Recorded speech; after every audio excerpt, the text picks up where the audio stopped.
Olá, seja muito bem-vindo ao Teu Lugar. É muito bom ter você aqui com a gente. É muito bom ter você mais uma vez nessa mesa de podcast, onde você recebe conteúdos relevantes que edificam a sua vida e fortalecem a sua fé, te aproximam mais do Senhor Jesus. E hoje misturando aqui fé e ciência. Será que a ciência é inimiga da fé? Ou será que a ciência ela comprova e aprova a nossa fé? Coisas interessantes você vai aprender hoje aqui nesse podcast. Eu espero que você esteja preparado aí para receber um conteúdo inteligente e edificante. Você sabe, eu sou o professor Tarles Elias e é um prazer te receber aqui nos nossos estúdios do Teu Lugar. Você pode se inscrever no nosso canal se você ainda não é inscrito e deixar um like pra gente se você gosta aqui do nosso conteúdo, se você é abençoado por aquilo que nós postamos aqui para você. Todo esse trabalho é para edificar a sua vida, é para você crescer, te capacitar no seu ministério e na sua vida com Deus, tá bom? Estamos aqui hoje na Praia Grande, litoral de São Paulo, para o mundo inteiro, transmitindo para você através do YouTube, através da internet. Bom, você já viu quem é o meu convidado hoje aí? E nome de crente, né? Eu fiquei pensando, eu fui agora ali embaixo, fiquei pensando, poxa, se o cara tem Trindade no nome, o cara é crente. Esse cara é crente. E é um querido que eu conheci lá no congresso da teoria do design inteligente. E hoje ele nos dá a honra de estar aqui nessa mesa. Seja muito bem-vindo, meu amigo Daniel Trindade. Seja bem-vindo. Muito obrigado, Tarles, pastor. É uma honra a minha estar aqui hoje, né, respondendo a esse convite maravilhoso, né? Gostaria de dar boa noite a todos também que estão assistindo aí dos seus lares. É uma honra muito grande poder estar aqui compartilhando desse assunto tão diferente, né? Um assunto assim que não é muito falado, né? Não é muito comum. Mas hoje a gente vai poder, né, tá conversando um pouquinho sobre ele. Que legal. Olha só, você que viu aí o tema do podcast, As Asas do Design Inteligente, eu vou dar assim um spoiler de leigo, né? Daqui a pouco o Daniel vai explanar com toda a intensidade aqui esse tema.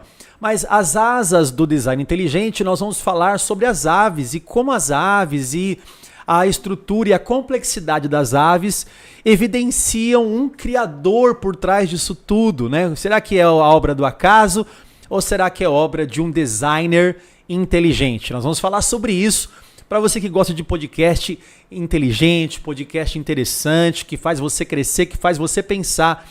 É o tema de hoje. Mas vou pedir de licença aqui um pouquinho para o Daniel para dar 3 avisos para você e o importante é que você vai ganhar assim um negócio espetacular. Você vai ganhar em tudo que eu vou falar agora, né? Primeiro aviso para você é que no mês de julho de 2024, eu não sei quando você está vendo esse podcast, mas agora dias 8, 9 e 10 de julho de 2024, nós vamos fazer aqui no Teu Lugar a Imersão Teológica 3.0. Bom, a Imersão Teológica 2.0, nós tivemos mais de 25 mil participantes. É coisa assim extraordinária. Tá aparecendo na sua tela aí uma página que nós montamos para você se cadastrar e se inscrever gratuitamente. Nós fizemos uma votação nas redes sociais, Instagram, Telegram, WhatsApp, e as 3 matérias mais votadas, que as pessoas mais querem aprender, é a matéria de angelologia, escatologia e homilética. Homilética quase empatando ali com hermenêutica, né? Foi uma votação que nós fizemos aqui. Acho que na próxima a gente faz com hermenêutica, porque foi muito bem votado também essa matéria. Então, serão 3 dias de aulas ao vivo e gratuitas para você aprender teologia de graça. 3 aulas, 3 dias de aulas teológicas profundas, intensas, didáticas que fazem você crescer na fé. Como é que eu faço para me inscrever, professor? Aqui abaixo do nosso vídeo, na descrição do vídeo, tem um link para você clicar. Você clica nesse link, faça a sua inscrição lá, coloque o seu e-mail. Você vai receber um e-mail de confirmação. E você vai também entrar num grupo do WhatsApp. É muito importante que você finalize a inscrição entrando num grupo, porque é lá que você vai receber os materiais exclusivos e gratuitos, e-books, textos e tudo que nós vamos mandar dessas matérias. Você vai aprender sobre os anjos, sobre o fim dos tempos e sobre a arte de pregar na nossa Imersão Teológica 3.0, tá bom? Isso no mês de julho agora de 2024. Segundo recado, a nossa plataforma de streaming, o nosso clube de assinaturas está cada vez melhor. Eu quero saber se você conhece o Teologar Club. Se você não conhece, você vai conhecer a partir de agora. O Teologar Club é uma plataforma de ensino teológico que reúne os conteúdos exclusivos do Teologar. Aqui você terá acesso a séries, jornadas, maratonas, imersões e aulas que foram produzidas ao longo dos anos pelo nosso instituto. Tudo com a mais alta qualidade de som e imagem, além de um conteúdo didático e dinâmico de fácil entendimento. Os vídeos do Teologar Club são divididos por categoria, tornando mais ágil e mais fácil encontrar o conteúdo que você procura. As vantagens não param por aí. Aqui no Clube, você terá acesso a um acervo de sermões que você pode se alimentar e ainda compartilhar com a sua igreja e com o seu pequeno grupo. Além disso, novos conteúdos são inseridos no Clube periodicamente, garantindo que você sempre tenha um conteúdo novo para se alimentar e se capacitar. Os assinantes do Clube fazem parte de um grupo exclusivo do Telegram, onde todos podem interagir e compartilhar conhecimento. Chega de streams que não edificam a sua vida. O Teologar Club disponibiliza uma teologia saudável e equilibrada para seu aprendizado e crescimento no Senhor. Para assinar o Teologar Club é muito fácil, basta você acessar o link do nosso site que está aqui abaixo e escolher o plano que mais se encaixa com você. Você terá acesso a esse universo teológico para assistir quando e quantas vezes quiser. Junte-se a nós hoje e embarque nessa jornada de descobertas teológicas e espirituais que vão te aproximar mais do Senhor e da sua palavra. Vem com a gente se você quer estudar Teologar. Olha aí, o nosso clube de assinaturas. E você pode assinar, olha, na gravação desse podcast, você pode assinar o nosso Teologar Club, o clube de assinaturas, por apenas R$19,90. Hoje, estou gravando esse podcast, tem mais de 160 aulas gravadas para você curtir muito esse conteúdo, documentários, cursos e séries. Para você ser um assinante, aqui abaixo do vídeo tem um link para você clicar e também se inscrever. Terceiro e último recado, um recado assim super espetacular. O Marcos Eberlin ficou sabendo hoje que o Daniel viria para cá para gravar esse podcast com a gente. Ele falou: Tarles, olha, avisa o pessoal sobre o congresso que vai acontecer em São Paulo, o congresso da TDI, da Teoria do Design Inteligente. Vai acontecer dia 28, 29 e 30, isso? Isso mesmo, de 28 a 30 de junho, agora no Auditório Rui Barbosa, lá no Mackenzie, né? E você pode se inscrever. Agora, detalhe, você que acompanha aqui o Teologar, você está ganhando um cupom. Quem usar o cupom Teologar vai ter 50% de desconto na inscrição do congresso, tá? Você pode participar dos 3 dias e você pode adquirir o seu ingresso, a sua inscrição com 50% de desconto quando você usar o cupom do Teologar. É só escrever Teologar, o link da inscrição também está aqui abaixo, é só você acessar tdibrasil.com e lá você usa o cupom do Teologar e você vai ter 50% de desconto num congresso maravilhoso. Eu estive lá o ano passado, eu acho que esse ano, eu estava falando pro Daniel aqui, a minha esposa vai operar, talvez eu não esteja lá. Talvez, né? Quem sabe Deus faz um milagre na minha esposa, ela é curada.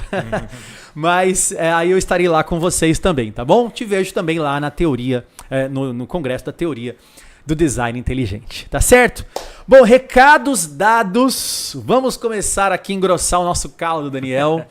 Vamos começar sobre essa questão. Acho que a gente poderia primeiro apresentar você, né? Talvez as pessoas não te conheçam. Então, o que você faz, como é que você se envolveu nessa questão de fé e ciência? Uma breve apresentação para o pessoal te conhecer. Legal, bom, boa noite, né? Meu nome é Daniel Trindade. A minha área de formação ela é na área da química, né? Então eu sou químico industrial, sou especializado em engenharia ambiental e sou químico de materiais também, né? Meu doutorado está sendo na área de química de materiais, onde a gente estuda, né, o desenvolvimento de novos materiais, né, novas tecnologias nessa área. Eu sou natural de Governador Valadares, Minas Gerais. Mineiro. Isso, e eu estou morando atualmente fazem 10 anos já, no estado do Paraná, na cidade de Apucarana. Né? Apucarana, o pessoal que conhece aí, né? Norte do Paraná. Eu falei aqui em off que eu já fui para Apucarana e para Arapongas, que é do lado ali, e eu me dei mal lá, porque eu pedi um x-salada, mas não, eu pedi 2 x-saladas, só que era do tamanho de um prato. Falei, poxa, eu moro na praia, o x-salada é normal, né? 2 no tamanho de um prato lá em Apucarana. Realmente. Na verdade, eu pedi em Arapongas, né? Realmente, lá os sanduíches, quando a gente foi para lá também, né? Minha esposa que está aqui com a gente, a Sara, né? Ela também é mineira, foi lá para o Paraná, a gente né, percebeu mesmo essa diferença no tamanho dos lanches lá. Tem uns lanches bem grandes, a gente também passou por isso, né?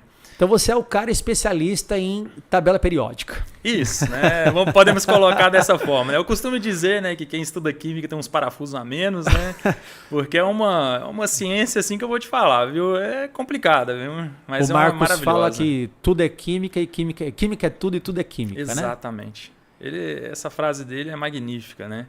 Acho que define muito bem aí a área da química, né? Porque realmente todas as coisas que nós vamos estudar envolve química, né? Então a gente tem química desde a área, né, de você estudar o seu corpo humano até quando você vai estudar materiais, quando você vai estudar temperatura, climatologia, tudo você envolve química, né? Que legal. Então, e aí você envolveu essa parte da que você é formado, que você estudou de química, você de repente se envolveu essa parte de fé e ciência, misturou isso daí. Isso, eu sou, né, também empresário e eu venho de um lar cristão. E na minha vida eu sempre tive 2 paixões, né? A primeira delas, acima de todas as coisas, era Deus. Então, algo que eu sempre dediquei a minha vida, né? Foi ali a estar servindo o reino de Deus. Né? Meus pais me criaram, né, com esse ensinamento dentro de casa, né? Então, sou muito grato a eles por isso, né? E meu pai, em específico, teve uma participação muito forte nessa área, porque o meu pai ele é da área da ciência, ele é engenheiro de Minas e desde criança ali ele vem falando comigo sempre a mesma coisa. Olha, ensinam que a ciência é inimiga de Deus, mas a ciência não é inimiga de Deus. A própria ciência comprova Deus. E o engraçado disso foi que quando ele me falava isso eu era uma criança, e então eu achava assim, concordava, meu pai está falando. Quando eu fui crescendo, entendendo um pouco mais de ciência, eu continuei com aquela visão e fui vendo que realmente as questões científicas apontavam para um criador, né? E quanto mais complexo ficou os estudos, né? Ou seja, saí ali do ensino fundamental, né? Entrei no ensino médio ali, depois da universidade. Com o passar do tempo, eu não via a ciência como algo que comprovava que Deus não existisse, que não existia um criador. Totalmente pelo contrário. Totalmente pelo contrário. Quanto mais você estudou, mais você se aprofundou em Deus. Quanto mais eu estudava, mais eu via Deus em todas as coisas. É como a própria palavra fala, né? Nós somos indesculpáveis. Não importa para onde você olhe, você consegue ver a glória de Deus em todas as coisas, né? Maravilhoso. Mas precisa entender um pouco, né? A gente vai falar um pouco sobre isso, né? Mas... Então, legal. Então, assim, você estudou, né, no seu ramo de química, percebeu aí, quanto mais você estuda, mais você conhece a Deus, pelo menos foi o que você falou.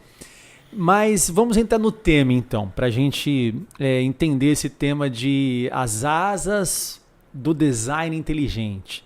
Da onde veio isso? Como é que você pode começar? Agora eu vou deixar com você que é o especialista, eu vou aprendendo aqui, né? Como é que começou você enxergar as asas? Que asas são essas para o pessoal entender? Legal. Bom, eu sou um amante da aviação, né, também. Eu gosto muito, né, dessa área de aviação, aeronáutica, simulação, né? Foi algo que eu sempre apreciei, né, desde criança. E dentro dos meus estudos, né, do design inteligente, eu acabo buscando temas que vão fazer com que eu veja realmente a glória de Deus ali de uma forma extraordinária.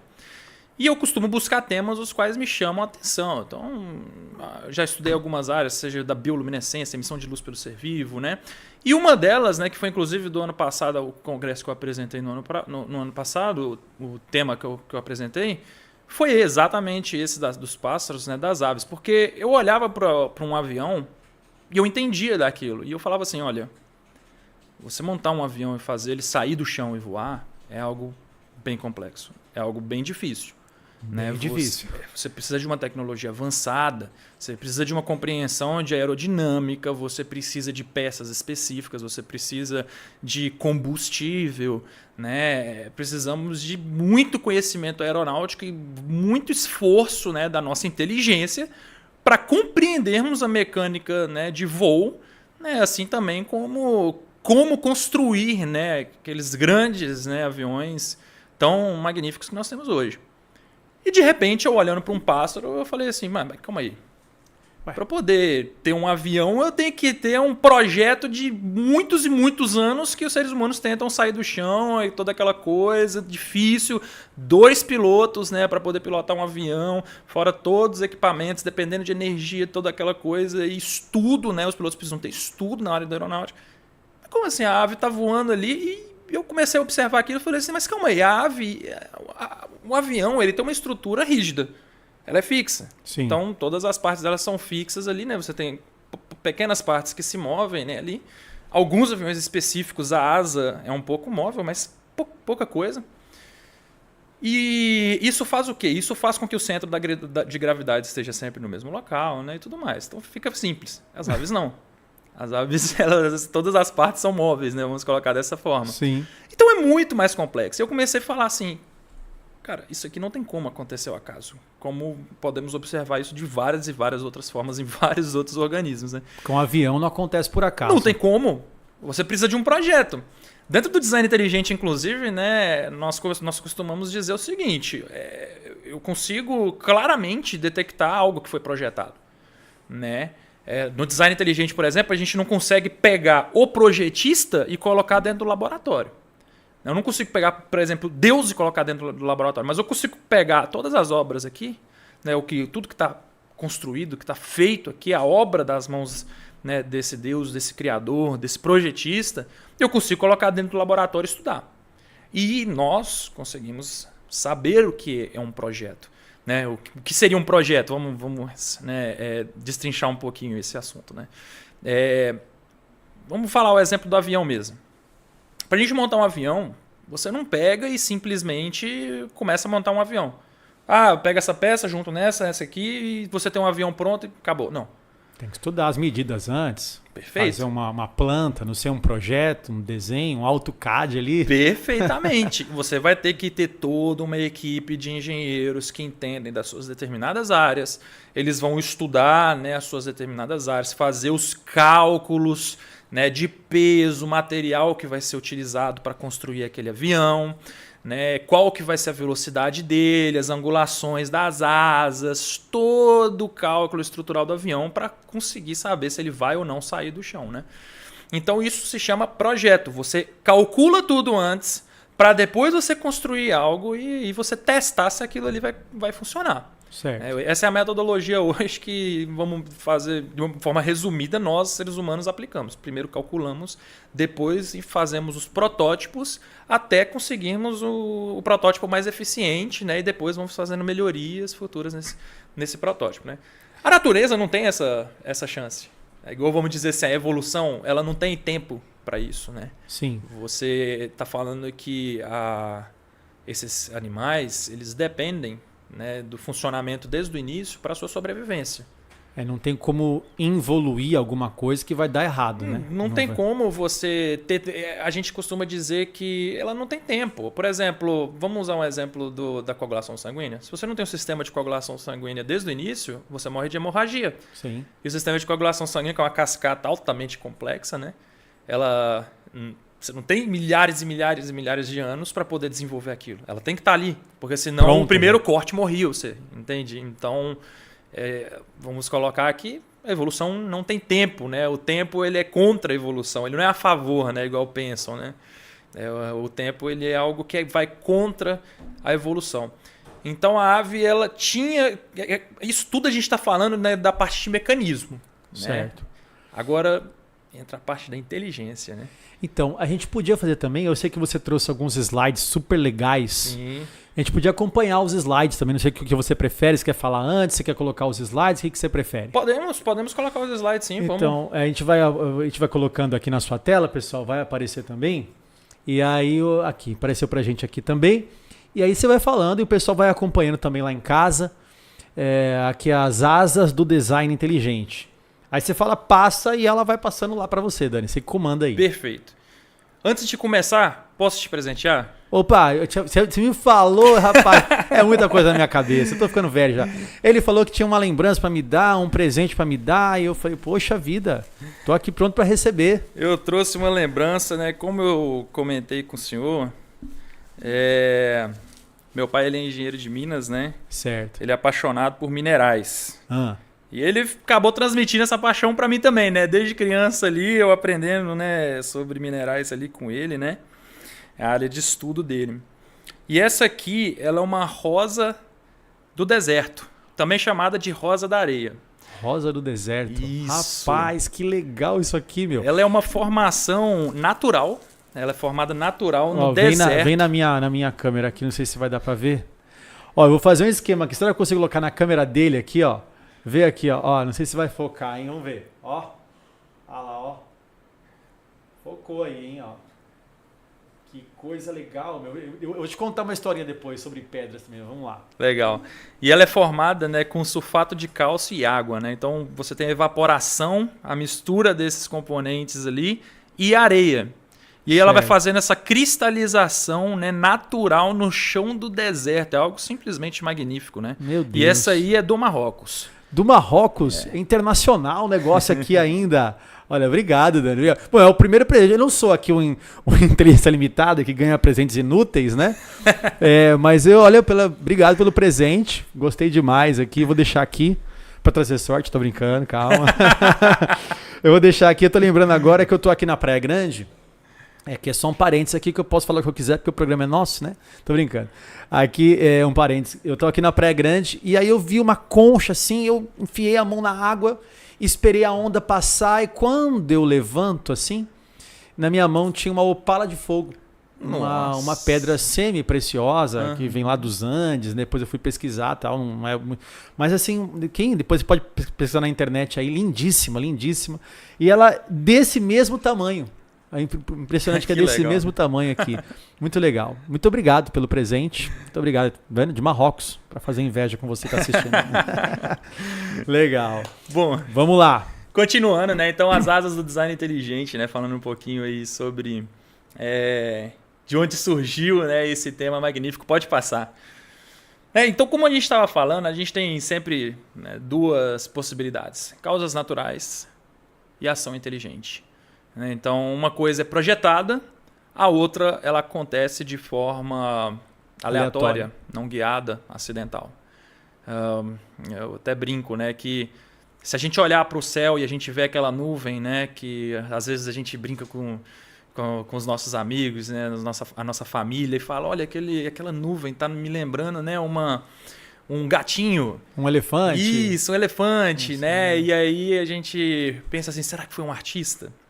Mas quando a gente para analisar, a gente vê que foram as direções do vento, né, naquele exato momento, que daquele jeito, no ponto que você estava olhando, ou seja, aquele ângulo que você estava olhando, lembrou um elefante, né, um gato, o animalzinho que foi ali, né, naquele momento.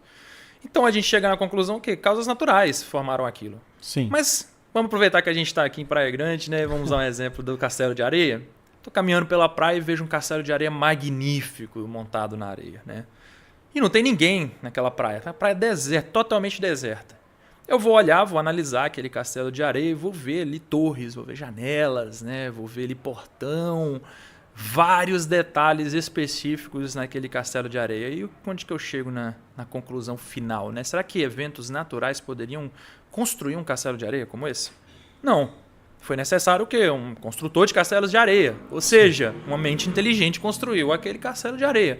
E assim a gente consegue observar na vida também da mesma forma. Nós sabemos quando algo é projetado, quando algo existe um criador por trás daquilo. E nós sabemos quando realmente pode ser acaso, né? Casualidade, podemos colocar dessa forma. Sorte, né? Aleatoriedade, né? Pode passar. Então, onde estão as evidências? Eu separei, né, várias evidências para que a gente pudesse estar conversando, né, nessa noite aqui. Eu queria mostrar a primeira delas, que são as penas, né? Uma coisa que eu queria chamar a atenção seria para perceber mesmo assim, que muitas vezes a gente olha para as aves e pensa que é só um animalzinho simples, que está ali voando, uma pombinha, um pardalzinho. Um pardalzinho. E que não existe nada de complexo naquele bichinho, né? Mas eu quero começar falando um pouquinho sobre as penas, né? As aves, elas possuem vários tipos de penas, né? Às vezes a gente pensa que só tem um tipo de pena lá, e na verdade são vários tipos de penas, né? Nós vamos ter penas que são encontradas somente na cauda. Penas que são encontradas nas asas, são especializadas para o quê? Para o voo. Agora nós vamos ter penas também que vão ser para isolamento térmico. O que é o isolamento térmico? É para manter a ave aquecida. Então a gente tem que lembrar, né, que muitas vezes está frio, vai ter que lembrar que as aves elas voam em altas altitudes, né? E quanto mais alto você está, mais frio é. Então ela tem que ter, vamos dizer, um casaco ali bem eficiente para poder estar esquentando ela a todo momento. Então ela tem penas específicas para poder esquentar. Possuem penas que só os filhotes têm, né? Então quando ele é filhote, ele tem uma peninha específica para revestir o corpo dele. E a que eu mais gosto, né? Que é a pena, aquela filopluma, né? Que nós podemos observar na imagem, né? A filopluma ela é como se fosse um bigode de gato. É pena sensorial. Então, através dessa filopluma, que para mim é a mais legal de todas, né? O exemplo mais bacana, é uma pena que ela consegue detectar, por exemplo, temperatura, ela consegue detectar umidade, né? Isso tudo nós vamos ver um pouco mais para frente, que é extremamente importante. Sabemos que é sensor para que ela possa o quê? Se guiar, para que ela possa sentir como o ar está, né, e possa fazer ali então a sua adaptação do voo. Funciona, né, como um radar. Basicamente. Essa é uma quarta, né, aí no meio, ela é bem fininha ali, né? Filoplume ali tá escrito, né? Exatamente. Essa legal. É bem fininha. Que coisa, muito legal. Eu tô aqui fascinado, tô aqui já ansioso pro próximo slide. Simplesmente magnífico, né? No próximo slide, pode passar. A gente pode observar, né, os ossos. Bom, normalmente, né, nos ossos das aves, né, eles são diferentes aí dos ossos que são encontrados nos seres humanos, né? Na imagem direita superior aí, né, nós podemos ver um osso humano. E como que é o osso humano? O osso humano, ele é um osso rígido, denso, pesado. E quando a gente vai passar, né, essas mesmas características para a ave, a gente causa um problema. E qual que é esse problema? Quanto mais peso que a ave tem, mais energia ela precisa gastar para se manter no ar. É onde a gente começa a ver projeto. Antevidência, por exemplo. O que é uma antevidência? O Criador estava ali, né? Deus estava ali, eu creio que ele olhou e falou assim, olha só, se eu fizer essa ave com ossos densos igual aos dos seres humanos, ela vai ser muito pesada e não vai conseguir voar. Né? E se ela conseguir voar, ela vai ter baixa eficiência. Então eu já vou fazer ela preparada. Eu vou preparar os ossos delas e elas têm então os chamados ossos pneumáticos, né? Pneumáticos. Exatamente. Que são ossos que possuem... Eles são ocos, né?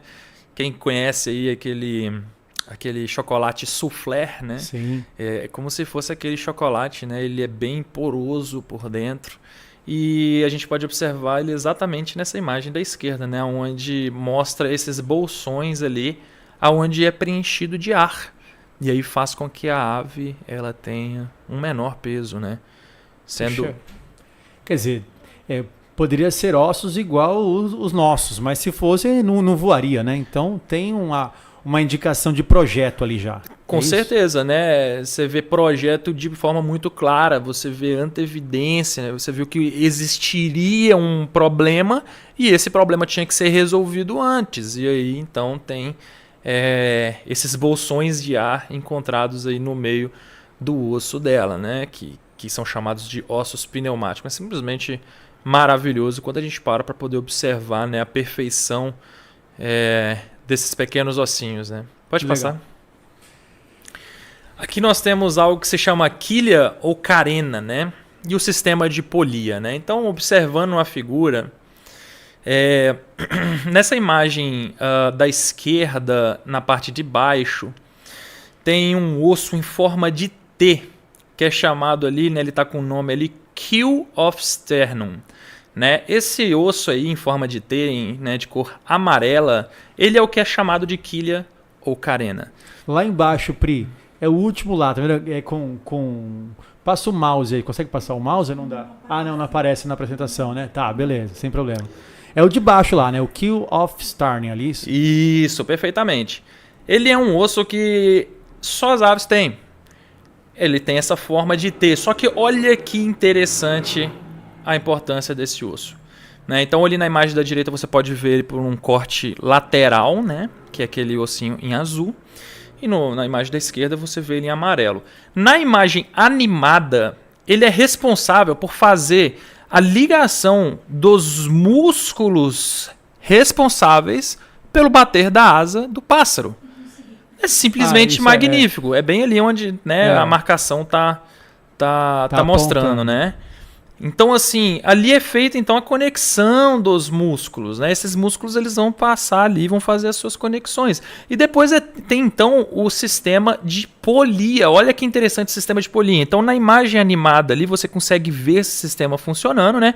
Aonde a musculatura ela passa, entrelaça o osso e liga, né, ali nos ossos da asa, né? E aí você tem então o músculo que contrai, o outro que relaxa e aí faz a movimentação da asa. Quando a gente observa, né, todo esse sistema de entrelaçamento, você vê que esse tipo de sistema de entrelaçamento não é como se pudesse acontecer nem mesmo de uma forma natural, vamos dizer assim, de uma própria questão evolutiva. O osso ele tem que fazer todo o músculo ele tem que fazer todo um trajeto de entrelaçamento, né? E a gente, inclusive, né, nós seres humanos, utilizamos esse sistema, né, de polia, né, onde você faz esse entrelaçamento na engenharia.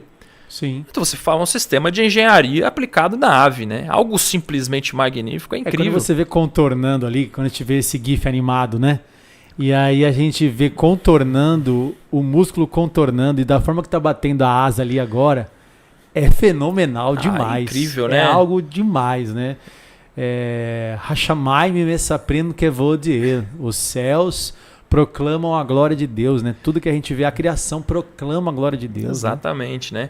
Então nós vemos isso e é onde eu falo que eu que tenho, né, a minha especialização na área de engenharia, eu que trabalho também nessa área, quando eu vejo sistemas como esse, além disso, né, também entendo de biologia, bioquímica e química, quando eu observo sistemas como esse, é literalmente o queixo cair, né? Vamos colocar essa expressão. Verdade. É algo magnífico, algo totalmente improvável de se acontecer, vamos colocar de um lado, mas tem que acontecer dos dois lados. Sim. Né? E essa musculatura específica que está passando na parte de cima do osso ali, ó. Sim. Olha só como é que ela entrelaça na parte de baixo lá também da quilha, né? Olha que interessante. Então é um entrelaçamento perfeito, magnífico. Não tem como explicar um processo como esse. Pode passar. Aqui nós temos a glândula uropigiana, né? O que é essa glândula? Né? Ali tem o patinho, né, que está coçando ali as costas. Mas eu vou explicar um pouquinho o que é essa glândula, né? Eu já tive calopsita, né? Sim. Aquele passarinho tupetudo, né? Eu tenho uma calopsita, o Jack. É mesmo? Que legal. Jack. Eu vi a minha calopsita e eu vi ela fazendo a mesma coisa que aquele patinho tá fazendo, né? Sim. E aí eu achava muito interessante porque eu via ele fazendo isso e depois eu via ele bicando as penas, né? E aí eu falava, tá tomando banho. Você pensava, se limpando. Eu pensava que ele tava tomando banho, né? Tava se limpando ali e tudo mais. Eu achei que até hoje, até agora, até esse podcast, eu achei que ele tava fazendo higiene, limpando as penas depois que ele fazia isso aí. O que ele está fazendo, na verdade, né? O que é essa glândula uropigiana? Né? Na foto da esquerda a gente pode ver uma glândula que as aves elas possuem, que está ali na parte de trás delas, acima da cauda. E essa é uma glândula sebácea, ela produz um óleo. Né? Um óleo. Então o que esses pássaros eles fazem? Eles pegam o bico deles, passam nessa glândula enche ele desse óleo e depois vai passando esse óleo nas penas, pena por pena. Então eles passam o biquinho lá atrás, igual aquele patinho está fazendo, e depois passa então nas penas e vai o que? Lubrificando a pena. Olha que incrível. Para que isso serve? É o que faz, por exemplo, com que patos possam boiar, né? Então a pena dele fica impermeável, então fica resistente à água. E aí ajuda então ao pato conseguir boiar, né? Algumas aves, na hora que bater uma chuva nela, ela não virar aquele tufo de água de uma vez e cair, né? Então ele está lubrificando o negócio. Lubrificando. Isso ajuda também no voo, onde reduz o atrito do ar sobre as penas. Isso faz com que ele tenha que gastar menos energia para conseguir voar. Literalmente é um lubrificante que ele tem ali natural para poder passar nas penas. E o mais legal, sabe, pastor? É que eles sabem o que fazer. Então. É impressionante isso. Impressionante. Eu lembro quando nasceu minha primeira filha, a Débora, já está com 14 anos, né? E aí a enfermeira veio, ela não pegava no peito. Isso é questão assim, de 1 hora. Aí a médica falou, deixa eu ver. Ela tinha saído da barriga, fazia 1 hora que ela tinha saído da barriga. Aí a enfermeira colocou uma luva, pegou o dedinho e encostou o dedinho no céu da boca da minha filha. A hora que encostou, ela fez... Aí eu, oxe, já sabe? Como que já sabe? Ela faz 1 hora, ela nunca pegou. Faz 1 hora que ela saiu e ela não tinha pegado no peito ainda. Uhum. Como é que ela consegue? Como é que ela já sabe, né? Quer dizer, o pato que não teve curso de lubrificação, ele sabe que tem que lubrificar as penas. Ele nasce sabendo, meu Deus. Exatamente. Já tem um manual de instrução, né? Tem a peça e o manual de instrução. Não tá ali à toa, desperdiçado. Se eu tivesse na live agora, eu daria um like nessa live aí. Eu também, hein, pessoal? O que mais? Esse aqui é um dos meus prediletos. Ele mostra algo bem específico mesmo. Aí que a gente pode estar aplicando aí para eficiência de voo e necessidade para o voo dos pássaros, né? Então aqui cada um, né, desses órgãos em verde é chamado de saco aéreo.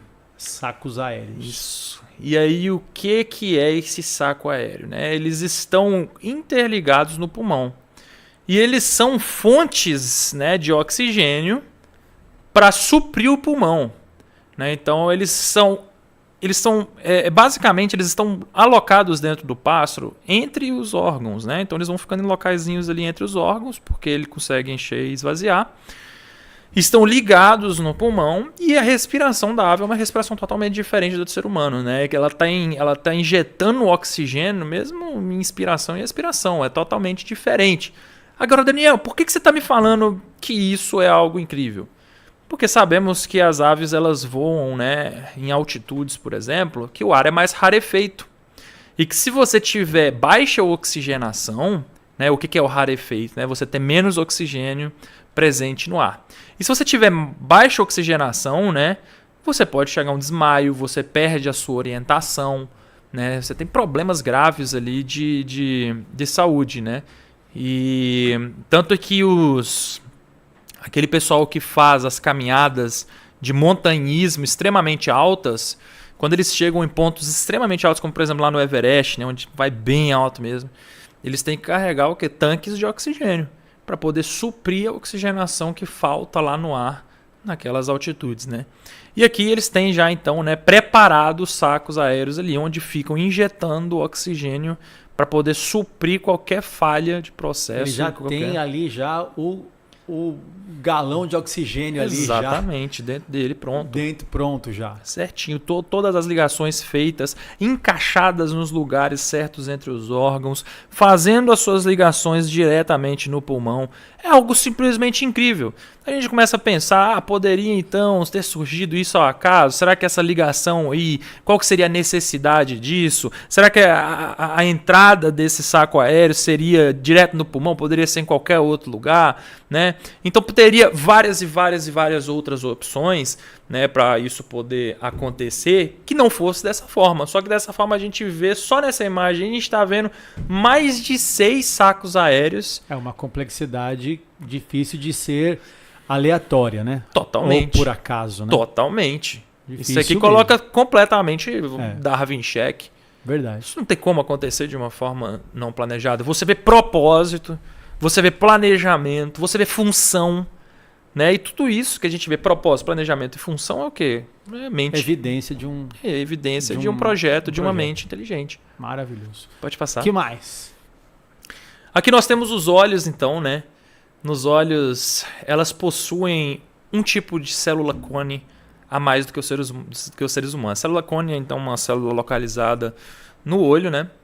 Onde você consegue captar os comprimentos de onda, né? Ou seja, as cores, né? E a gente tem o espectro que tem o infravermelho, o ultravioleta, e entre os dois você vai ter a banda do visível, que é as cores que nós enxergamos, né?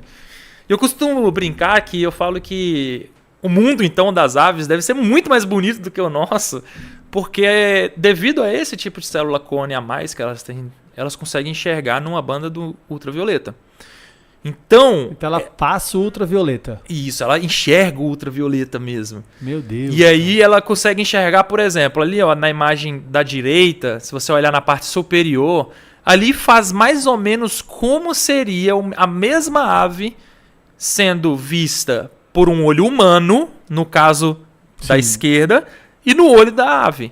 Então, por exemplo, enquanto a gente vai ver ali preto e amarelo, a ave vai ver ali um azulado forte, meio violeta, um azul mais fraco, um verde, um roxo, né? E é isso, então, esse é um mundo ultra colorido. E para que elas utilizam isso, né? É aquela grande questão, porque a gente tem que entender que tem projeto, né, por trás de todas as coisas. Tem função, né? Isso evidencia o quê? Uma mente inteligente, propósito, né? Então isso auxilia muito elas o quê? A identificar, então, os seus ovos das suas espécies, consegue ajudar elas a poder identificar alimentos, né, através do contraste das cores, né? Consegue também auxiliar elas na própria identificação de espécies, machos e fêmeas. Então isso é necessário, é algo necessário. Então é legal você mostrar ali que tem só 3 bandas no ser humano e 4 bandas das aves. Isso. É muito legal. Você sabe, né, pessoal? Tem uma banda, você consegue ver você não consegue ver mais do que o infravermelho, ou menos do que o infravermelho, e nem mais do que o ultravioleta, né? Tem uma banda ali, você não consegue passar disso daí. Mas seria muito legal ver tudo isso aí, né? Olha, você... a gente tá vendo preto e branco, né? Comparado com que elas veem, né? Sim.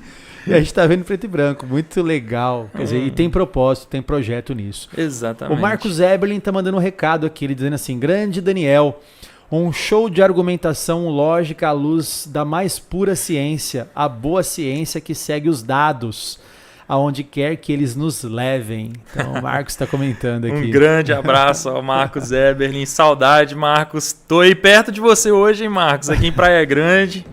Um grande abraço aí, viu? Legal. A Lula... esse aqui, né? A Lula. Vamos deixar dessa forma. Vamos deixar dessa forma. Legal. Vou começar o pessoal a xingar. Tô brincando. Aqui nós temos, então, né, a Lula. Eu costumo brincar sempre falando o quê, né? A ave tem polegar? É estranho falar isso, né? Mas, por incrível que pareça, a Lula é chamada de polegar das aves, né? Então, na imagem da esquerda, nós podemos observar esse polegar nessa pena número 3. Certo. Essa pena ela é muito interessante porque ela consegue ser móvel. E olha só, na águia, né, que nós vamos ver ali pescando, repare bem na asa dela. Tá vendo que tem uma pena levantada ali na asa? Sim. Essa partezinha aqui, ó. Exatamente. Consegue pegar aqui, Pri? Isso, calma, que vai. Quando voltar, você pega aquela parte ali de novo. Pra gente mostrar com a indicadora. Pega lá, aí ó, olha que legal. Perfeito, essa aí é a Lula. Olha que interessante, quando você vê uma ave voando, você não vê aquela pena. Nós não vemos essa pena, ela fica igual está na imagem da esquerda ali no exemplo, né? Ela é uma pena que fica retraída no meio da asa. Certo. Essa pena ela só é utilizada para momentos como esse, quando a ave ela está em baixa velocidade e precisa fazer movimentos ali em baixa velocidade, ou seja, na hora do seu pouso, ou então quando vai fazer uma caça. A gente chama isso na aviação quando ela precisa de aumentar o ângulo de ataque. O que é o ângulo de ataque? Seria o ângulo de atacar mesmo? Não é bem o ângulo de atacar. É meio que a inclinação da ponta do nariz do avião, né? Então, quanto mais alto o nariz do avião tiver, mais ângulo de ataque tem. Só que quanto mais alto o nariz do avião tiver assim, mais velocidade ele vai perder e mais ele vai querer cair. Sim. Como resolve esse problema? Você tem asas fixas, assim como as aves possuem ali as suas asas também.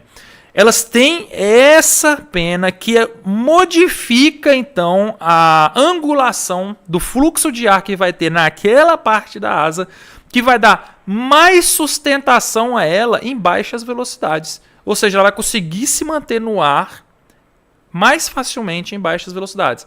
Isso é simplesmente incrível. É tão incrível, mas tão incrível, mas tão incrível, que nós, seres humanos, imitamos isso na nossa aviação. Então, quem voa ou entende um pouco de aviação sabe que nas asas dos aviões, eles possuem algo chamado de slats e flaps. Os flaps ficam atrás da asa e os slats ficam na frente da asa. O que é isso? Quando eles vão pousar ou decolar, eles descem, então, os slats e flaps, que é uma asinha extra que desce assim embaixo da asa e na frente, e fazem, então, né... a mesma função que faz a mesma função, dá mais sustentação em momentos de baixa velocidade, ou seja, pouso e decolagem. Então isso aí é algo simplesmente incrível, tão incrível que nós seres humanos copiamos. Eita, copiamos. Que coisa especial, maravilhosa, hein? Incrível, é incrível. Não são coisas assim que eu não tenho palavras para poder descrever, né? Essa imagem, né? Aqui nós temos o sistema de estabilização, né? Então ali na parte... tem a cabeça de galinha também, não exatamente. Tem a cabeça de galinha, né? É a mesma coisa, né? Os pássaros, né? Tá dentro das aves ali, né? Olha então isso. Elas possuem esse sistema incrível, magnífico, né? O beija-flor para mim aí, né? Olha só, eles colocaram um fluxo de ar turbulento nesse beija-flor e colocaram ali então para ele poder se alimentar, né? Então olha só como que o sistema de estabilização da cabeça dele fica. A cabeça fica parada e o corpo todo vai se adaptando. Sim. Mas a cabeça fica parada. Isso é algo que, pra gente conseguir atingir algo semelhante a isso, a gente precisou fazer um cubo como aquele ali, altamente tecnológico. Cheio de coisa dentro, gastando energia, placa de computador, nossa, um monte de coisa. Pra gente conseguir chegar a fazer algo como aquilo. E ali a gente tem um beija-flor que tá com tudo integrado. Você tem a coruja também ali, né? Você mexendo o corpo dela inteiro. Eu não sabia que a coruja também tinha. Eu sabia todas que as aves. A galinha, todas as aves. A galinha eu sei que você pega a galinha, você faz assim, a cabeça fica parada, né? É isso mesmo. A cabeça fica no lugar. Simplesmente incrível. Assim, é algo magnífico. Eu estive lá em Foz do Iguaçu com a minha esposa agora, dia 28, né? 27, ali, semana antes do dia 28. Nós fomos então no Parque das Aves, né? E, assim, foi algo incrível, né? Porque eu, amante, né, das aves ali, pregando sobre aves, palestrando sobre aves, e vou num local Parque das Aves, né? E lá tinha um lugar que era um viveiro, assim, que você podia andar lá dentro, só de beija-flor. E tava cheio de beija-flor voando pra tudo que era lado. E tinha um lugar, assim, cheio daqueles bebedouros, né? Que eles colocam água açucarada. Então eu pude ver aqueles beija-flor de perto, assim, eles se alimentando ali. Eu gravava vídeo, né, no meu celular ali, né, até em câmera lenta, para ver o quão incrível era aquilo. Porque eu falei assim, gente, não tem explicação para você determinar dentro da engenharia o que é um mecanismo como esse de estabilização. É algo extremamente complexo. Você precisa de uma engenharia ultramoderna para chegar num sistema como esse. O que eu fico revoltado, sabe, pastor, é que você olha para um sistema como aquele cubo ali, aquele trambolho grande ali, cheio de coisa, e você fala, não, isso aqui provém de uma mente inteligente. Agora você vê um sistema integrado, muito mais compacto, né? Porque os beija-flores são bem pequenininhos, né? Na imagem ele parece grande, mas são centímetros, né? Muito, muito pequenos, né? E você já vê esse sistema todo integrado, funcionando com excelência, extrema eficiência. Aí E você fala que, não, isso aqui é evolução, é acaso, isso aqui foi sorte demais. Milhares e milhares de anos, milhões e milhões de anos formaram esse sistema de estabilização do beija-flor. A sorte sortuda que o Marcos fala. Sorte sortuda.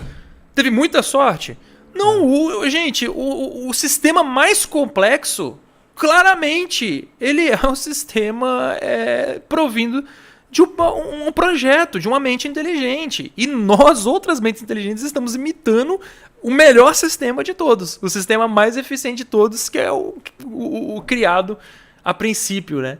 É algo maravilhoso, né? Simplesmente incrível, né? Vórtice de ponta de asa. Aqui é muito legal, a gente entra um pouquinho na mecânica de fluido aqui, né? O nome dá até um pouquinho de medo, né? Mas olha só, o vórtice de ponta de asa, então, é esse vórtice que é gerado quando você tem o voo, né, ali do pássaro, né? Então aí eles estavam estudando esse vórtice. E se vocês pararem para observar, veja que na ponta da asa é gerado então aqueles dois vórtices que vocês estão vendo. Sim. Se vocês observarem, na cauda também é gerado dois vórtices de ponta de asa, menores, mas são gerados também. Por que eu estou apresentando isso? O que isso nos mostra de inteligência, né? Então você vê que é gerado ali na mecânica do fluido, ou seja, o ar causa uma turbulência nele, né? E então vamos ver como as aves podem aproveitar isso, porque elas são inteligentes, foram criadas por uma mente inteligente. Propósito para isso? E qual seria o propósito para isso, né? Vamos ver o próximo slide. Aqui nós temos então o ganso canadense. O ganso canadense, ele é um ganso que ele faz as suas migrações, né? E ali nós vemos o ganso o mais acima, né? Ele é o ganso e na ponta das asas dele vocês podem ver que tem um rastro de ponto do vórtice, né?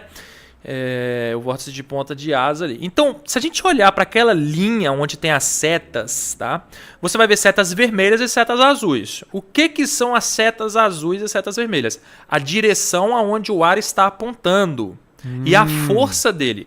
Quanto maior a seta, mais força do ar está apontando naquela direção, né? Empurrando para baixo no caso da azul. E no caso da vermelha, você tem as setas apontando para a parte superior, né? Onde o vento está jogando para cima com uma certa força. Então, o que as aves elas conseguem identificar, né, nessa situação? Elas fazem, então, a detecção da onde está esse fluxo de ar, que nós chamamos de fluxo de ar ascendente, que está apontando para cima. E elas voam, então, nesses locais, onde tem esse voo, esse fluxo de ar ascendente. Pode passar o próximo. Pode passar. Aqui nós vemos o voo em formação V. Eu estava pensando, por isso que eles voam em V, então. Exatamente. Você tem a primeira ave... ela vai gerar dois vórtices de ponta de asa. Certo. Você vai ter pontos que são exatamente lá naquela imagem, a gente poderia ver aonde estava o fluxo de ar ascendente, e a gente vai ver que aquele local é um local inteligente para elas ficarem. Por quê? Porque se tem uma força mantendo elas no ar ali, elas têm que gastar menos energia para se manter no ar. Elas conseguem planar mais fácil, então. Sabemos o quê? Que as aves elas são animais que migram. E muitas delas, inclusive, não migram de cidade para cidade. Migram de continentes para continentes, né? Então, o mínimo que você tiver de economia de energia dá um impacto muito grande no final das contas. E aqui, então, elas desenvolvem então, o voo em formação V, né? Que é onde a gente pode observar. Eu não sei se eu já ouvi em algum lugar, eu estou falando besteira, mas que, por exemplo, onde está o 4 ali agora, né, que é o ponta ali, que periodicamente durante o voo eles trocam de lugar, né? Perfeito. O 4 vai lá para trás e o 3 vai lá para frente, e aí eles vão revezando para poder, agora quem está na frente, economizar energia, igual faz nas corridas de bicicleta, né? Bicicleta e tudo mais, né? É o que está gastando mais força. A número 4. Por quê? Porque ela não tem aproveitamento de vórtice de asa nenhum sobre ela. Ela é a que está pegando todo o ar na cara. Aí ela gera vórtice de ponta de asa para 5 e para 3. A 5 e a 3 geram para 6 e a 2. E a 6 e a 2 geram para 7 a 1 e por aí vai. Certo. E aí entra essa questão que você falou. Daniel, então A número 4 é a líder, né? Ela é a mais forte de todas. Não, elas são inteligentes, né, pastor? Elas são muito inteligentes. O que elas fazem? Elas trocam de lugar. Quando a 4 começa a cansar, ela vai para o final da fila. E a 3 ou a 5 pega, então, a frente e gasta a sua mais energia ali. Enquanto isso, a 4 vai estar descansando, né? Ela vai estar no final da fila, pegando os vórtices de ponta de asa da frente e vai descansando até algum momento ela ter que pegar a liderança de novo para que as outras possam descansar. É simplesmente incrível. Incrível, incrível demais. Evidência de projeto, inteligência, né? E pensar, né, pastor, que uma cabecinha daquele tamanho, um cérebrozinho pequenininho, né? Poderia caber tanta coisa assim, né? Incrível, simplesmente incrível. Legal. Aqui nós temos as térmicas. Lembra que a gente comentou sobre as penas sensoriais? Sim. As penas sensoriais, então, aí nós podemos ver as térmicas, que são os bolsões de ar quente, né? Onde você tem os bolsões de ar quente, onde o ar ele vai para cima e elas conseguem detectar esses bolsões de ar quente, voam em forma circular e vão pegando altitude sem ter que ficar batendo asa para poder subir, né? Então elas só ficam planando até... O urubu mesmo, acho que é o maior exemplo. Exatamente. Né? O urubu vai dando volta e daqui a pouco ele tá lá em cima. Como é que ele chegou lá em cima, né? Exatamente. Elas detectam, então, onde estão esses locais, conseguem, né, sentir ali e aí... Como um radar. Exatamente. Legal. E aproveitam com excelência, né? Aqui nós entramos num assunto muito legal, que é a migração e orientação geográfica, né? Então, como que essas aves elas se orientam? Né? Elas vão se orientar de algumas formas, eu vou pedir para colocar quais são as formas. A primeira delas são as características topográficas. O que são características topográficas? Né? Elas conseguem identificar, pastor, corpos hídricos, ou seja, rios, lagos. Tá? Elas sabem poder identificar, elas conseguem identificar manchas florestais, pastor. É algo simplesmente magnífico. Imagina, elas olham então para locais com tipos específicos de vegetação, florestas e tudo mais, e elas sabem onde elas estão. Assim como vem também rios específicos, lagos específicos e conseguem se orientar também, né? Através do Sol, Lua e estrelas. Ou seja, quando elas estão voando à noite, a visibilidade está mais fraca. Então, como elas podem se orientar? Elas sabem, então, se orientar através do Sol, Lua e estrelas. Eu até costumo brincar, né? Alguém aqui, né, consegue se orientar dessa forma, né? É muito difícil, né? Pois é. É muito complexo. E o mais incrível de tudo, todos esses exemplos, né? Que através do campo magnético da Terra, né? Ela sabe onde é o norte. Ela sabe onde é o norte com uma bússola dentro dela. Exatamente. Hoje nós temos, né? A gente tem algo que o planeta Terra, né? Ele gera algo que se chama campo magnético, né? Então hoje você tem uma esfera no centro da Terra. Essa esfera ela possui ligas, né, de ferro e níquel ali, né? Uma mistura. Isso dá uma característica magnética. E então essa esfera ali ela vai e causa o campo magnético da Terra. Esse campo é extremamente importante, é necessário para que haja vida na Terra, porque ele protege o planeta Terra dos ventos solares, né? Então você está tendo bomba atômica, né, explodindo o tempo inteiro lá no Sol e joga partículas, né, subatômicas aqui na direção da Terra. E aí nós temos esse escudo invisível, né, que protege o planeta Terra, né? Só que o que esse escudo invisível faz também nesse campo magnético? Ele também orienta os polos da Terra, norte e sul. Então hoje, se você pega uma bússola, aquela mais antiga, né, que tem a agulha que faz o apontar ali, ela vai estar apontando para o polo magnético da Terra, né? Então assim você consegue se orientar sabendo norte e sul. E aí, o que as aves elas fazem? Né? Pode passar para eu ver se tem Não, pode voltar. O que elas fazem? Elas possuem uma proteína que está localizada nos olhos delas. E essa proteína é responsável exatamente por interagir com esse campo magnético. Eu só vou explicar um pouco como que é essa interação, né? É algo meio complexo, né? Vai envolver aí os spins dos elétrons, né? Mas, resumidamente, o que acontece? Essa proteína faz com que elas, teoricamente, cada artigo dá um tipo de como seria essa visualização, né, delas sobre esse campo magnético, mas elas conseguem ver aonde é o norte e sul, né? E se orientar através dessas manchas ali que aparecem ali na vista delas, né? Só podia ser, não pode ser obra do acaso. Aí não tem como. Não tem uma como. proteína responsável para isso. Detectar. Agora você imagina, não basta só ter a proteína. Você tem que ter todo o sistema de interpretação daquela informação. Porque se a proteína estivesse ali solta, livre, tudo bem, tem uma proteína ali que interage, mas o cérebro não soubesse interpretar tudo, não soubesse interpretar o que está acontecendo, e muito menos ela soubesse interpretar que aquilo ali está me dando uma direção, não serviria de nada.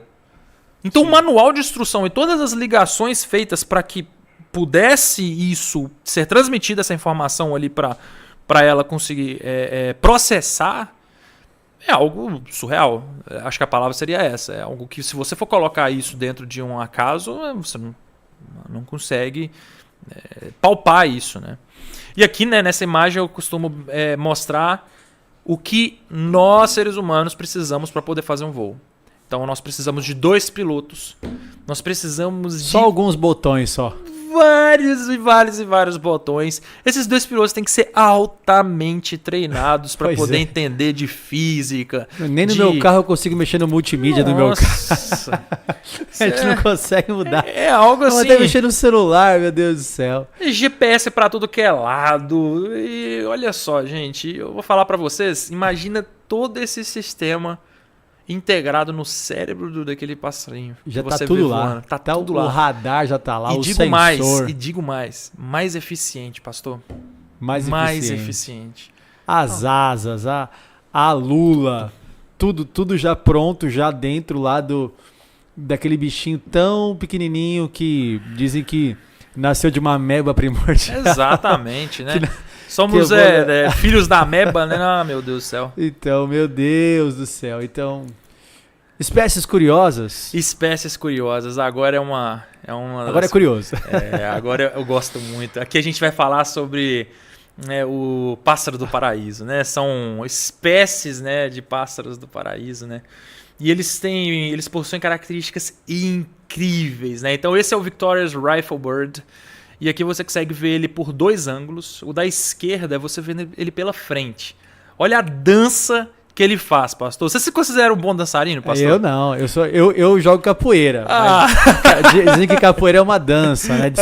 É uma luta disfarçada em dança. Tá? Mas o máximo que eu faço é capoeira. Agora isso aí, eu tô por fora. Rapaz, eu também vou falar pra você, viu? Você se considera um bom cantor, pastor? Não, acho que eu canto igual...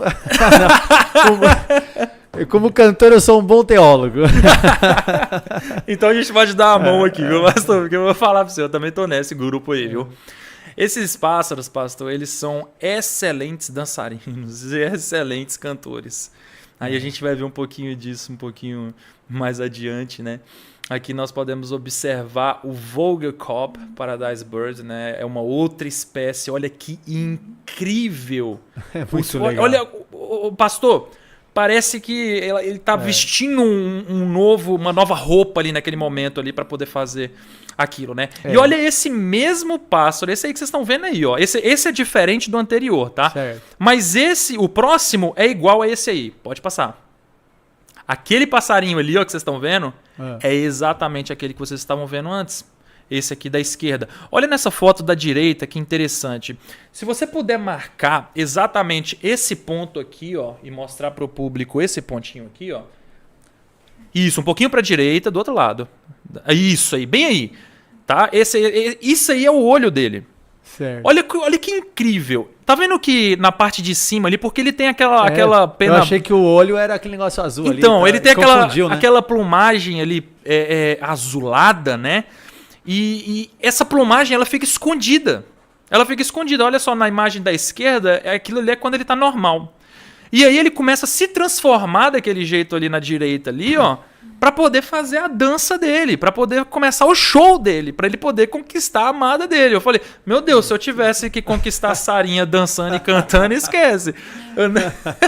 Ela ia dar tchau de longe para mim e falar assim, fica aí que eu não quero passar vergonha, né, amor? Então, assim, algo sensacional, né? Então, sensacional. Algo incrível. E a beleza, né? Ela revela o pintor, né? Porque se não tem porquê, não teria propósito, né? Pastor, a dança que eles fazem e o canto deles é incrível. Olha as 4 questões que são envolvidas para que esses pássaros, então, né, eles possam cantar. Olha só, eu coloquei essa imagem animada, parece que ele tá puxando, então, um capuz, assim, ó, para fazer um show, assim, sabe? Uma capa, assim, olha só que incrível, né? Pode passar. Então, as características das danças, né, elas possuem 4 pontos principais e eu vou explicar cada um deles aqui. A primeira questão é a complexidade e variedade. Ou seja, cada espécie, pastor, cada espécie vai possuir a sua própria dança. Não é assim, todos os pássaros do paraíso ali, eles vão todos eles dançar a mesma dança.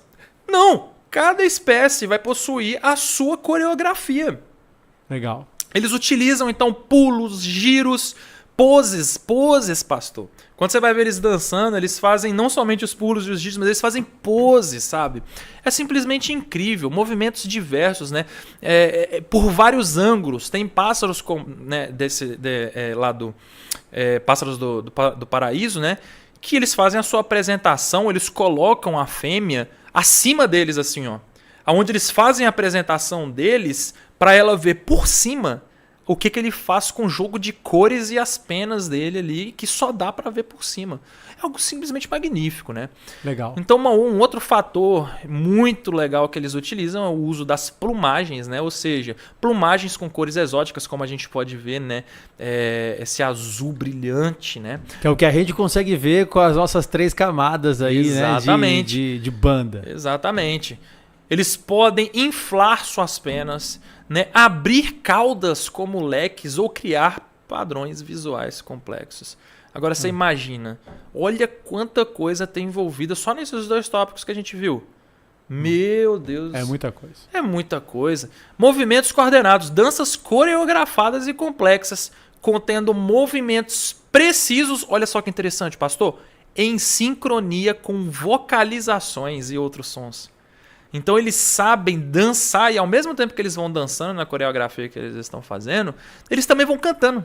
Eles fazem o cantar nos momentos certos da coreografia, fazem sons, né, específicos ali enquanto dançam. É simplesmente algo incrível, né? E fazem o que é chamado de ambiente preparado. Alguns pássaros do paraíso criam palcos, pastor. Você acredita numa coisa dessa?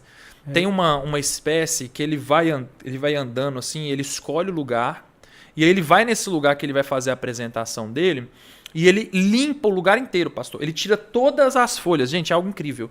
Ele tira todas as folhas do lugar e deixa o lugar limpinho, um chão mesmo, assim, uma pista de dança. Uma pista de dança, falou perfeitamente. Deixa a pista de dança lisinha, limpinha, bonitinha. Chama a fêmea vem, pousa, e aí ele olha para a fêmea e começa a dançar, e é incrível, porque o começo da dança dele é um cumprimento, pastor. Literalmente, ele cumprimenta e aí ele começa a dançar, então ele vai fazendo todo o show dele, né? Naquele palco muito que ele legal. preparou. Show. E aí, se a fêmea aprova no final, aí eles vão e ficam juntos, né? Incrível. Andorinha do Mar Ártica. E a andorinha do Mar Ártica eu acho que é um exemplo magnífico também, né? Nós temos aí, ela parece que ela está usando capacete, né? Parece. Incrível. Ela passa praticamente a vida inteira viajando do Ártico para a Antártica. Então a gente vai ver um pouquinho do que é isso. Isso significa Tem uma pergunta aqui, como é que eles se alimentam? Puxa, como é que eles fazem isso, né? Porque... as andorinhas? Muito tempo voando, né? A gente vai ver isso um pouquinho mais para frente, a resposta vai estar ali. Legal. Aí você vai entender. Elas vêm 2 verões do ano, por ano, né? E mais luz do dia do que qualquer outra criatura em todo o planeta. Né? Então a gente está falando de cerca de 70 mil quilômetros, né, de ida e volta. Né? Meu Deus. Isso vai equivaler em um período de 30 anos, que é a vida, né, desse pássaro. Eles vivem cerca de 30 anos. Né? Ele voa equivalente a 3 vezes ida e volta até a Lua. Meu Deus. Mas olha só que interessante. Esse é o trajeto de voo dele. Então, em azul é a migração na primavera. E em vermelho é a migração no outono. Se você parar para poder perceber, em vermelho eles fazem uma viagem mais rápida por um caminho só. Sim. né? Eles fazem uma viagem cruzando ali o Atlântico com poucas paradas, né? Eles fazem algumas paradas para poder se alimentar, mas não muitas. É um voo bem mais rápido, né? E aí tá onde, né, a resposta aí à pergunta, né, que seria exatamente essa questão da alimentação. Volta um pouquinho. Pode voltar? Isso, obrigado. E no caso, a diferença desses dois, né, que no azul a gente está vendo que eles vêm pelas costas continentais, ou seja, está ali beirando a África, a América do Sul, né? Por que tem essa diferença, pastor? Porque quando eles estão indo para, né, o norte, eles estão adultos e conseguem voar bem, fazem um voo e uma trajetória 2 vezes mais rápido do que quando eles estão voltando. Porque lá, quando eles estão no norte, eles reproduzem e voltam, né, ali para o sul novamente. Quando eles voltam para o sul, né, eles estão com filhotes. E aí os filhotes, então, né, acabam gastando 2 vezes mais tempo para poder voltar, porque eles não são, né, eles não conseguem voar, né, tão bem igual os adultos, né? Então tem que vir parando mais, tem que descansar mais, né? Tem que se alimentar mais, tem que gastar mais tempo ali para poder chegar. Por isso que demora um pouquinho mais, né? Essa parte azul aí que você está mostrando, né? Exatamente. Andorinhão negro é o exemplo, acho que é o exemplo mais incrível da noite, na minha opinião. É mesmo? Né? Ele é uma andorinha bem pequena. Certo. Né? E em 2016, né, alguns pesquisadores eles resolveram estudar o voo, né, então, desses pássaros magníficos, né, dessa espécie magnífica. Né? Eles colocaram então um rastreador, esse rastreador pesava menos de 1 grama. Eles colocaram nas costas ali desse passarinho, né, parecia uma mochilinha, né? E quando eles receberam os resultados, né, esse rastreador ele conseguia mostrar, por exemplo, quando eles estavam em movimento, a velocidade que eles estavam, né, possuía acelerômetro nele, né? Então sabia a velocidade, a altitude, aonde eles estavam. Então eles sabiam exatamente tudo que o pássaro estava fazendo. E eles receberam os resultados e ficaram sem palavras, pastor. Eles não conseguiam explicar os resultados que eles estavam vendo. E não foi um resultado isolado. Foram todos. Todos os pássaros que eles estavam trabalhando. Esse artigo é sensacional porque ele mostra esses detalhes, né? Eles viram que essas aves elas passavam cerca de 9 a 11 meses sem tocar o solo. Ou seja, só em pleno voo. 9 a 11 meses em pleno voo. Meu Deus. E aí, isso aí o pessoal ficou estonteado, né? Não sabia o que falar a respeito, porque como assim? Como que ela descansa, né? Aí nesse caso, realmente, como que ela descansa? Como que ela se alimenta? E aí eles resolveram, então, estudar um pouquinho melhor sobre esse pássaro. Pode passar. Então eles descobriram algo que é a SOLO. O que é SOLO? É sono de ondas lentas unilateral, né? O que é o sono de ondas lentas unilateral? O sono de ondas lentas unilateral, pode passar? Mais uma. Até aparecer as imagens. Isso, é exatamente isso aí, né? Então, no sono de onda lenta unilateral, a gente pode ver ali o cérebro. O cérebro, ele desliga metade dele. Olha só, metade dele começa a dormir e a outra metade fica acordada, né? Então é assim que eles descansam. Eles desligam a metade. Eu falo assim, que resolveria o problema de todo mundo. Quer dizer, ele tá voando, ele voa 9 meses, aí ele dorme com metade do cérebro e tá funcionando com a outra metade. Aí ele dorme com a outra metade e funciona com a outra, é isso? Basicamente, o que ele faz? Ele tá voando, ele cansa um determinado momento, só que em vez de ele ter que pousar e dormir, né, desligar ele por inteiro ali, eles pegam uma boa altitude, ele desliga metade do cérebro dele e coloca no modo de recuperação de energia mesmo, recarregamento. E ele mantém a outra metade que é responsável por alguns sistemas básicos para ele continuar no ar, para ele não ser pego, né, que é um sistema que a gente chama de situational awareness, que é basicamente ele consegue detectar perigos, pastor. Ele consegue detectar perigos. Então, assim, ele não vai estar 100% acordado, mas o sistema de detecção de perigos, ou seja, se um predador estiver perto, estiver em risco e tudo mais, ele acorda o outro lado. Então, ele deixa isso acordado também e deixa os comandos básicos de voo também ativados, de navegação, né? Vamos colocar dessa forma. Então você imagina, né? Isso resolveria o problema de todo mundo. Tem tanta coisa para fazer no meu dia, pastor. Imagina se eu pudesse, né, colocar descanso metade do meu cérebro, deixo só o outro funcionando, a outra metade.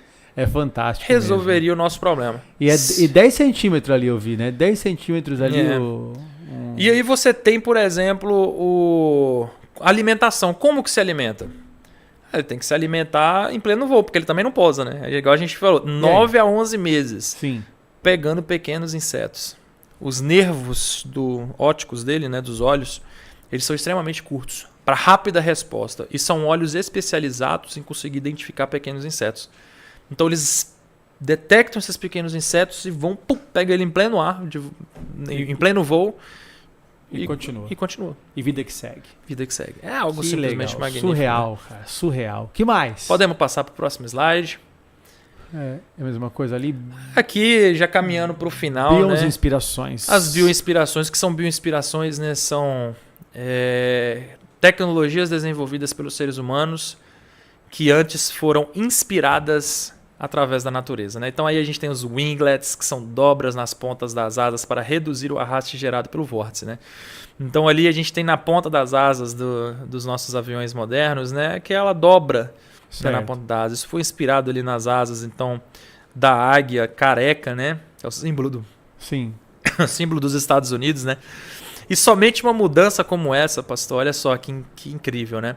Uma mudança simples como essa, somente no formato da ponta da asa, você tem cerca de economia de 5%, né, de queima de combustível. Então você queima, né, 5% a menos de combustível. Isso por companhia aérea, tá?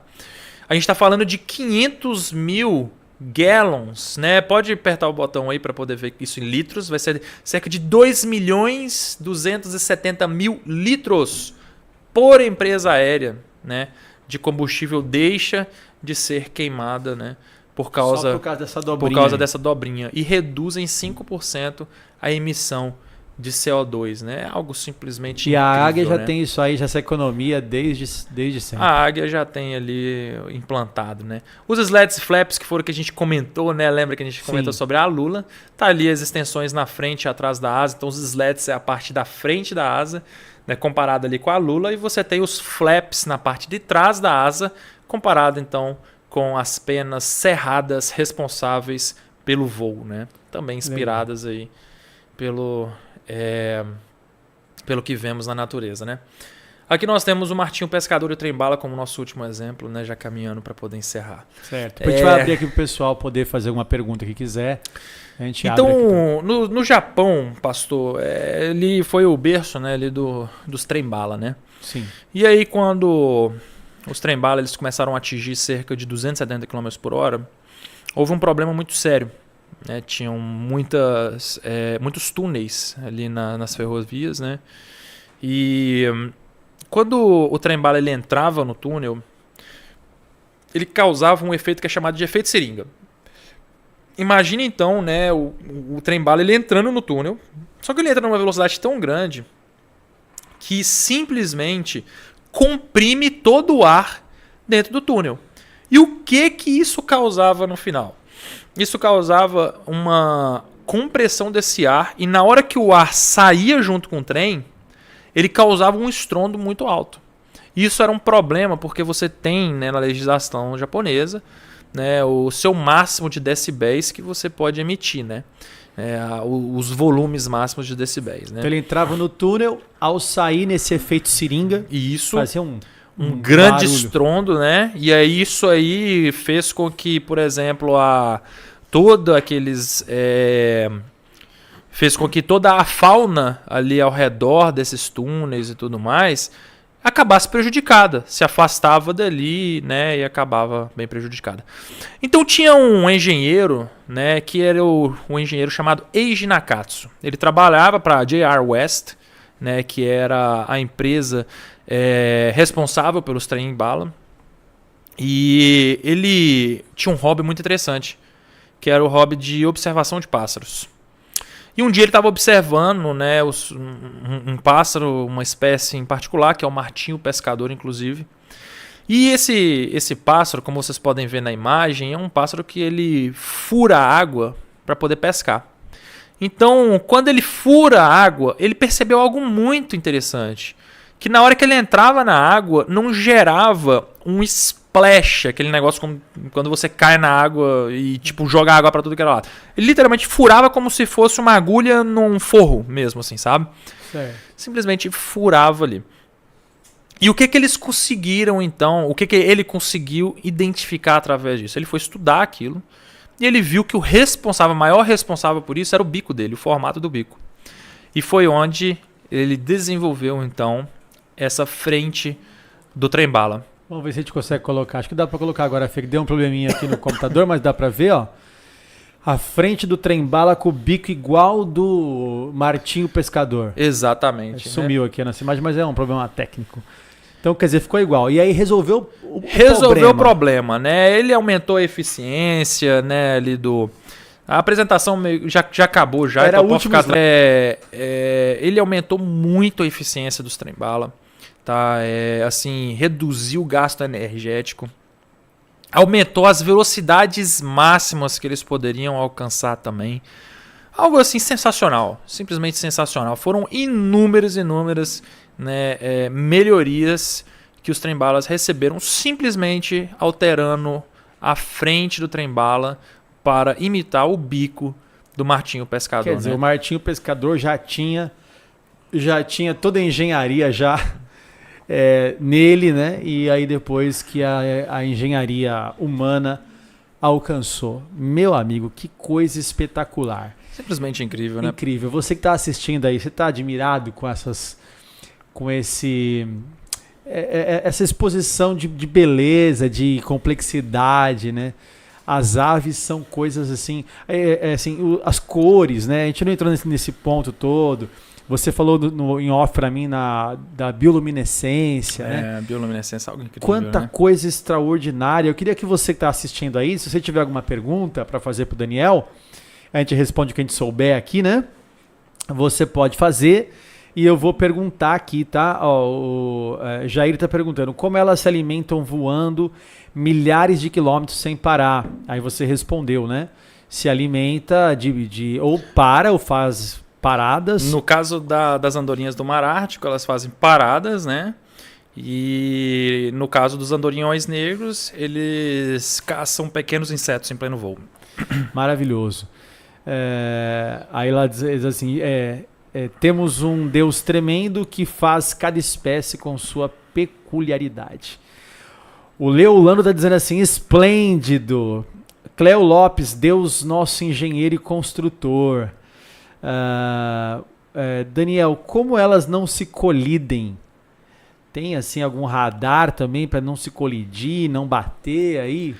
Eu acho que não deve ter um radar específico não, né? Mas elas conseguem se ver, né? Elas têm visões assim muito especializadas, né? Por exemplo, as águias elas conseguem ver o alvo delas cerca de quase quilômetro de distância mesmo, elas já conseguem fixar no alvo dela e já ver, né? Então, para elas voarem perto uma das outras e conseguirem pressentir, né, que uma vai estar próxima da outra ali é fácil, né? Igual a gente mesmo, enquanto estamos dirigindo no trânsito, podemos colocar dessa forma. Verdade. Aldimar, ela diz assim, estou impactada com tanta tecnologia ao natural nas asas de uma ave. Pois é, maravilhoso mesmo. São as asas do design inteligente, né? Meu Deus, é tão fantástico. Que podcast genial, esplêndido. Estão dizendo aqui, estão comentando aqui. É isso, pessoal. Olha, eu fiquei muito feliz desde que eu fui lá pro congresso a primeira vez e eu peguei essa palestra. Eu relembrei muita coisa aqui que você falou lá. Eu lembrava desse último aí que você falou, também muito legal. E eu queria trazer isso para cá, eu queria trazer isso para o podcast aqui. Falei com você lá naquela vez, ano passado, né?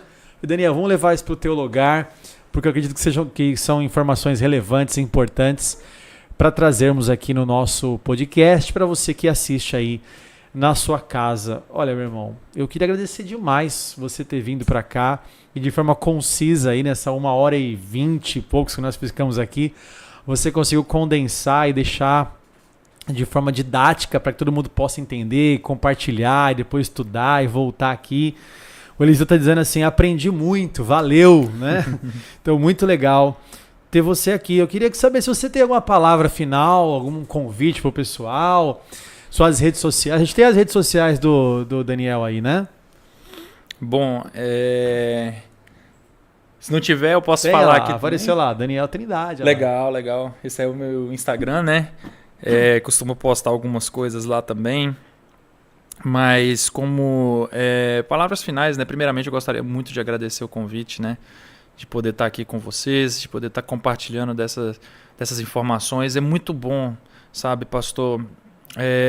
Um local onde eles incentivam isso, né? No caso, você aqui, né? Estão chamando, né, esse tópico para poder ser conhecido, para poder ser apresentado, discutido, né? Isso é algo magnífico, né? A gente às vezes fica falando da TDI, design, projeto, criador, né? Mas eu declaradamente, né, para mim o Criador é o Deus bíblico, né? Ele é aquele Deus magnífico que a gente encontra ali dentro da Bíblia, né? E a gente tem o contato próximo dele, né? A gente já passa a conhecer ele de uma forma diferente. Isso para mim não tenho dúvidas disso, né? E o que eu gostaria de incentivar, né?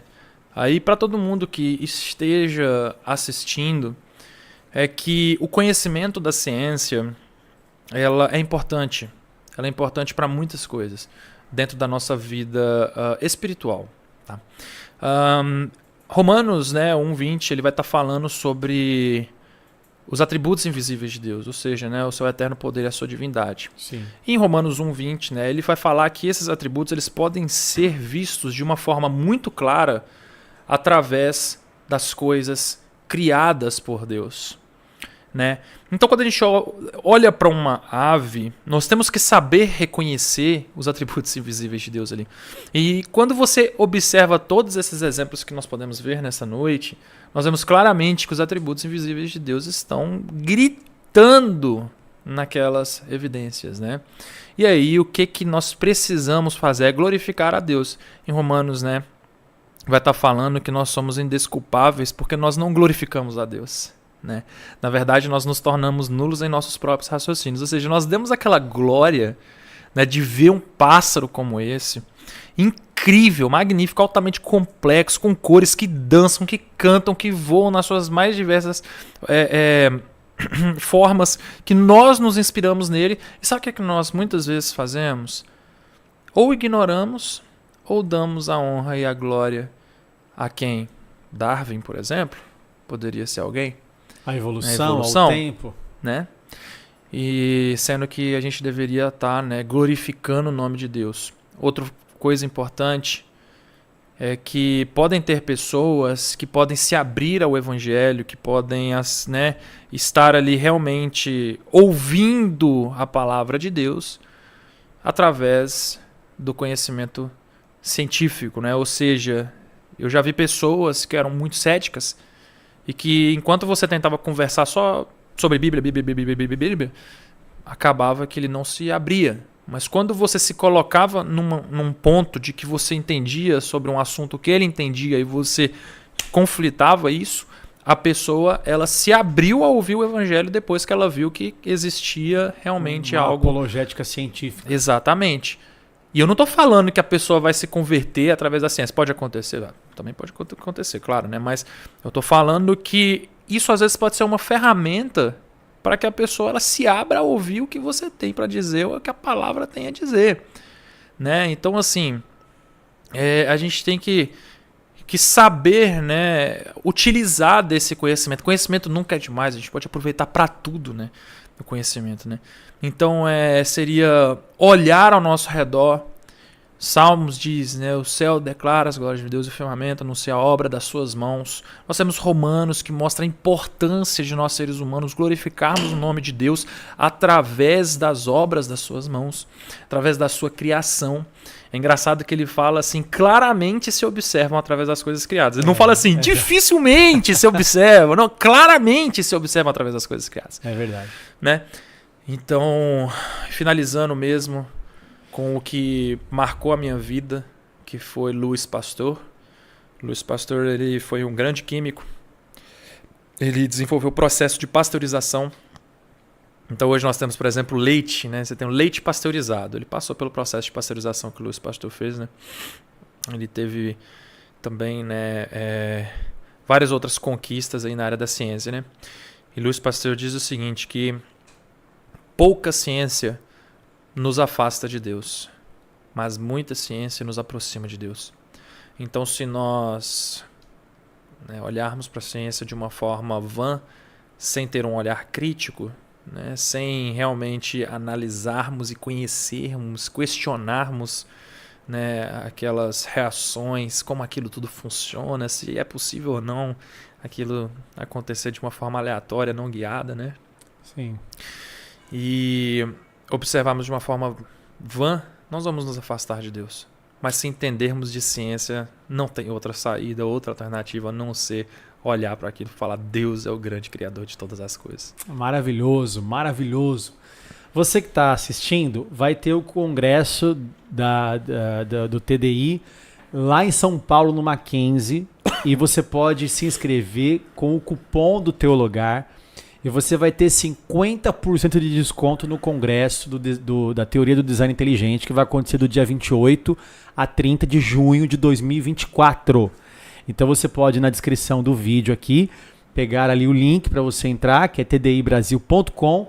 Lá você faz a sua inscrição para participar do congresso.